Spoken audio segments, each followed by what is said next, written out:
Thank you so much, Morgan. It's my honor to introduce next a remarkable individual who demonstrates the values and achievements we hold dear here at the LBJ School. We are privileged to welcome back one of our own to the 40 acres. Shamina Singh joins us as a testament to what you can do with the know-how to change the world. Shamina has, for more than 20 years, been on the front lines of advancing equitable and sustainable economic growth and financial inclusion around the world. Her journey has culminated as the founder and president of Mastercard's Center for Inclusive Growth and executive vice president of sustainability at Mastercard. Deeply committed to public service, Shamina has held senior positions in the White House and the U.S. House of Representatives. Notably, she led the President's first advisory commission on Asian Americans and Pacific Islanders as its director. Her accolades speak volumes, including being named American Banker's most influential woman in payments, to being recognized as one of the Financial Times' top 100 LGBTQ+ executives, and earning a well-deserved place in the Asian American Hall of Fame. Recently, the Mastercard Center for Inclusive Growth, which she leads, was named one of Fast Company's most innovative companies in 2024 in the corporate social responsibility space. Please join me in giving a warm LBJ welcome to our very own Shamina Singh.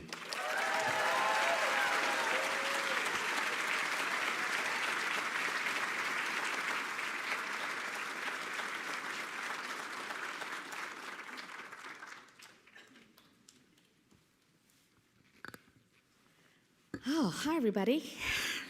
Thank you, Dean DeShazo, both for your kind introduction and for this incredible honor. Congratulations to the 53rd graduating class of the LBJ School. Now, I didn't do so well in Pat Wong's class, but if my math is correct, I was in the 26th graduating class, which means I'm old enough to be your mom. And that's when math stops being fun. Speaking of parents, can we please start by showing our appreciation to all of the parents, children, spouses, and partners, really anyone who supported you in the journey.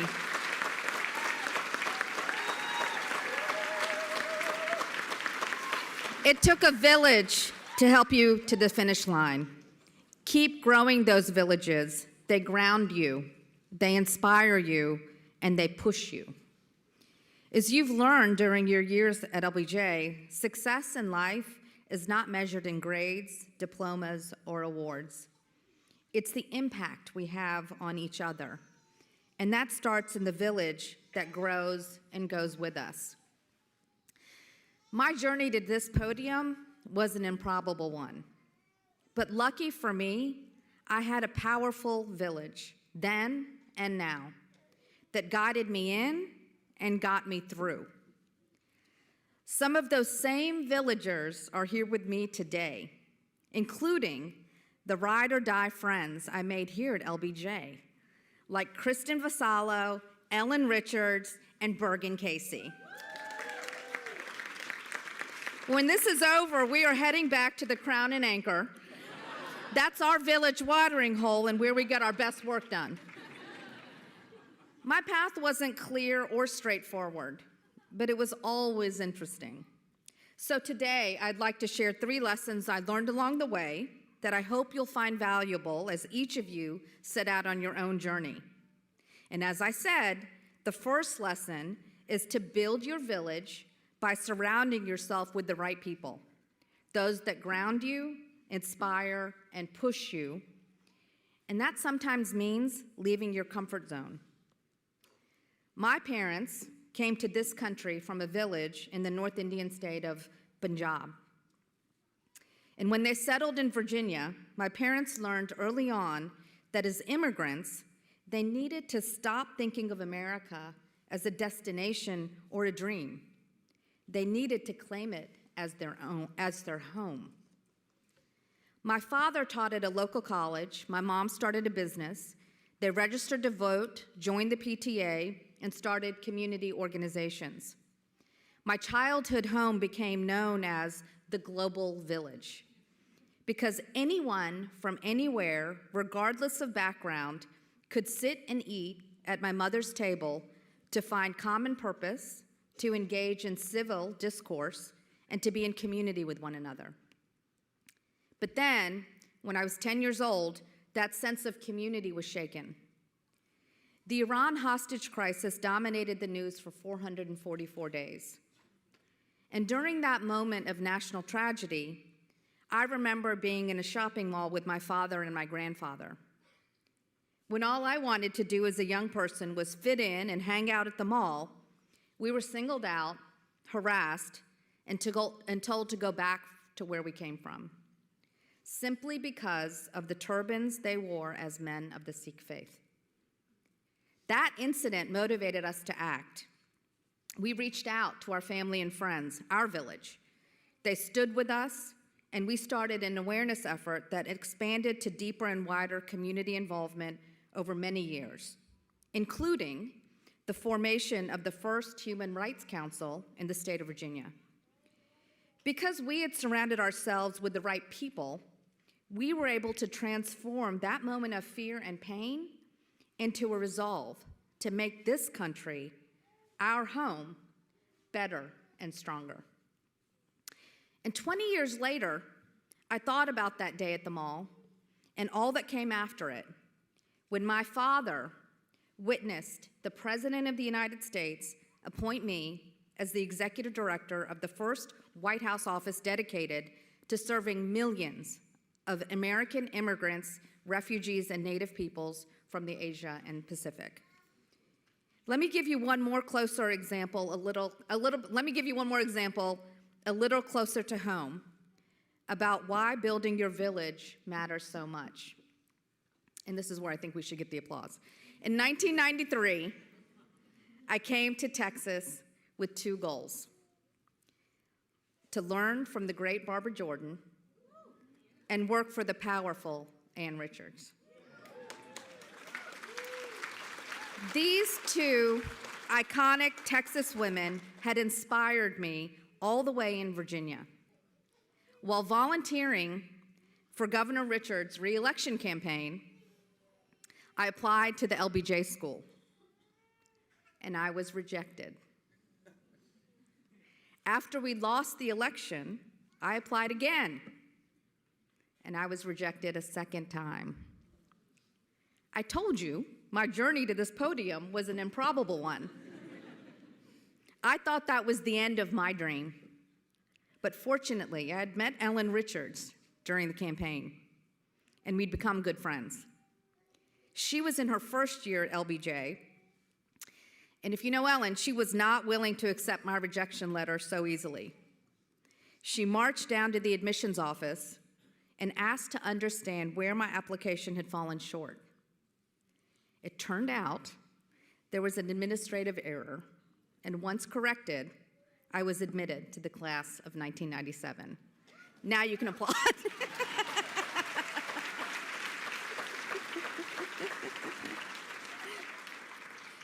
One good friend and one simple question made all the difference.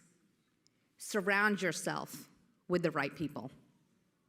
They often see more potential in you than you may see for yourself. That brings me to my second piece of advice, which I picked up from one of my original villagers, my big sister Simi. She tends to take a pretty pragmatic approach to life. Rather than get overwhelmed by the enormity of what we need to fix, she reminds me, just do the next right thing. Do the next right thing. You see, I spent the first half of my career in the public and social sectors. In fact, while I was a student here, I worked for a labor union and spent every break from school protesting and organizing nursing home workers in Pennsylvania. We called the campaign Kicking Ass for the Working Class. And my classmates would joke, especially Kristen, who lent me her clothes, would joke that while they had their noses stuck in policy briefs, I was risking arrest.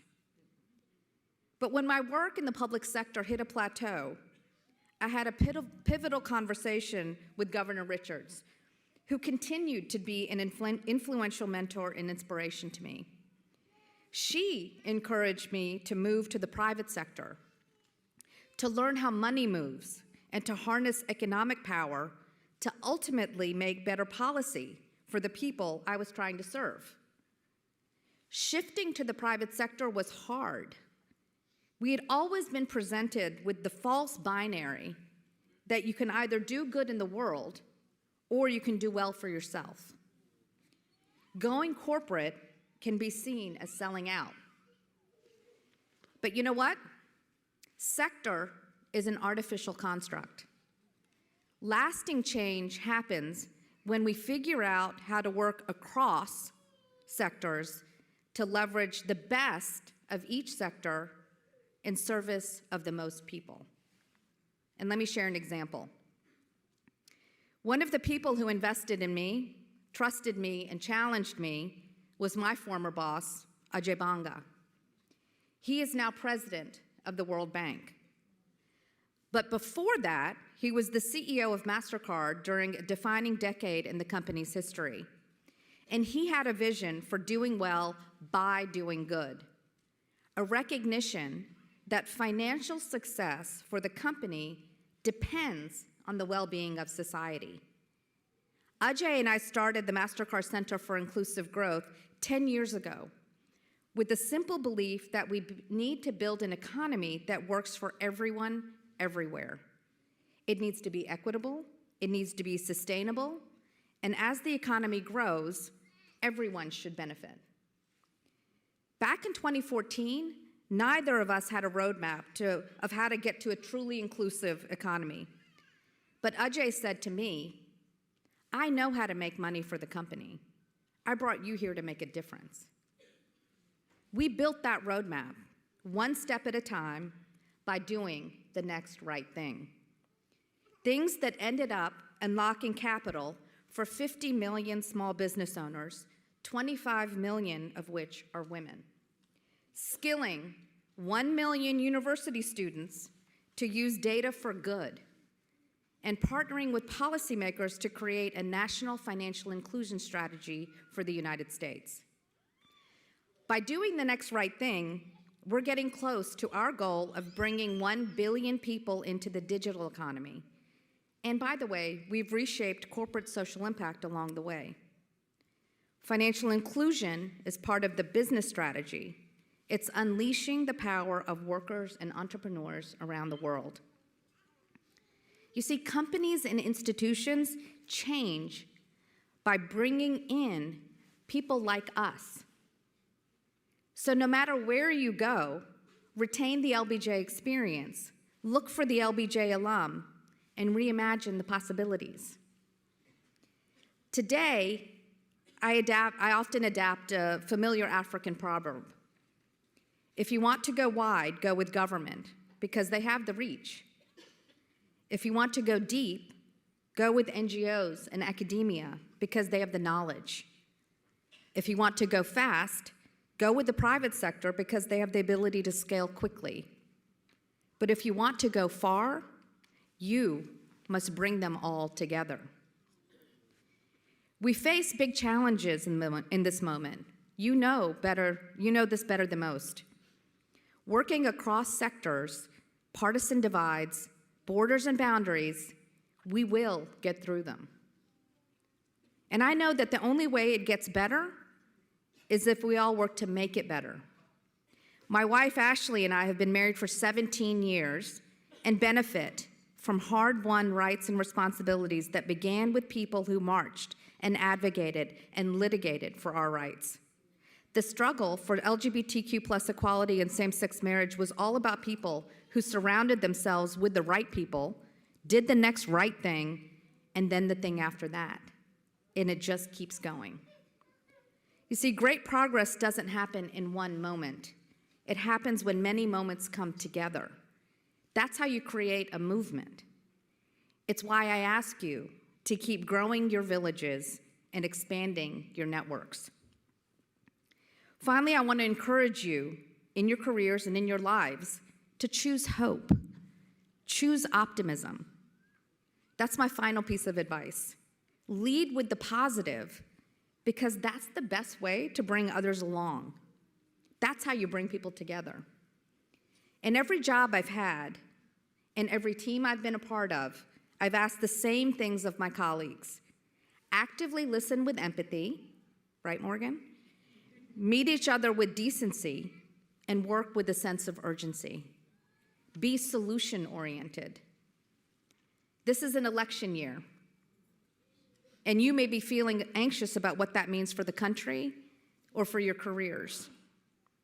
I've worked on a lot of campaigns, and every time I say the same thing. This is the most important election of our lifetimes. My LBJ classmate, Stacey Abrams, has been singing that tune since the first day I met her in these halls. It's become a cliche because most of us in politics say that about every election. But here's what you need to know. It's always true. Every election is the most important one. They all matter because every vote is decisive. It's not just about who wins or loses. It's about reaffirming that democracy matters. Justice matters. Representative government matters. And the rule of law matters. The progress we have made has to be protected. And the best way I know how to ensure a positive outcome is by starting with a positive outlook. In 2002, I returned to Texas to work on a campaign for the US Senate. It was the seat once held by LBJ, and that was a tough campaign. The country was deeply divided just months after the attacks of 9/11, and there was still the aftermath of what was then the closest and most contested presidential election in American history. In that climate, Governor Richards asked me to return to Texas to help elect what would have been this state's first Black U.S. Senator. As we worked to turn out the vote for Ron Kirk, we realized that our messaging was off, especially in communities of color. Too much of our focus was on all the barriers to voting. But fortunately, we were surrounded by a cadre of high-powered Black women, elders in the communities, like Dr. Mae Jackson in Waco, and Ron's legendary mother, Willie Mae Kirk, in Austin. The lesson they shared was simple and yet elegant. Show the people their power. Don't scare voters with all the things that could get between them and that ballot box. Rather, let them know that their ballot is sacred and nobody gets to take that away. Our messaging changed that day from watch your back to yes, we can. And though we did not win that race, the learnings laid the foundation for the successful campaign that produced our first Black president, Barack Obama. So let me close with the reminder of the namesake of this school. No one understood the idea of building the great American village quite like the man whose presence infuses every inch of this place. President Lyndon Johnson understood we are an imperfect country. He was an imperfect man.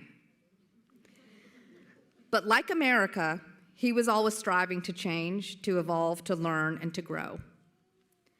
He was trying to build that more perfect union by committing himself to the belief that yesterday is not ours to recover, but tomorrow is ours to win or lose.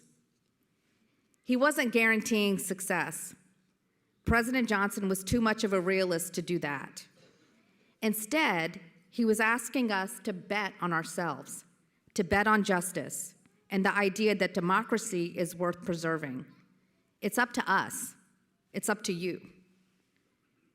We're at a moment when it feels like there's more that's wrong in the world than what is right. But while there seems to be so much despair, I want you to know that help is on the way. Hope is on the way. Because you see, class of 2024, you are the hope. You have bet on yourselves by completing this program. You are resilient and understand that change takes work. I'm not here to guarantee your success. After all, tomorrow is ours to win or lose. But I'm rooting for us to win, and I'm rooting for you. Look for the hope. Will it into existence if you must. Surround yourself with a village full of people who bring out that hope in you. And don't get overwhelmed by the bigness of our challenges. You've just got to keep doing the next right thing and never stop. Congratulations to all of you. May you live lives of great purpose and meaning. May you win every tomorrow.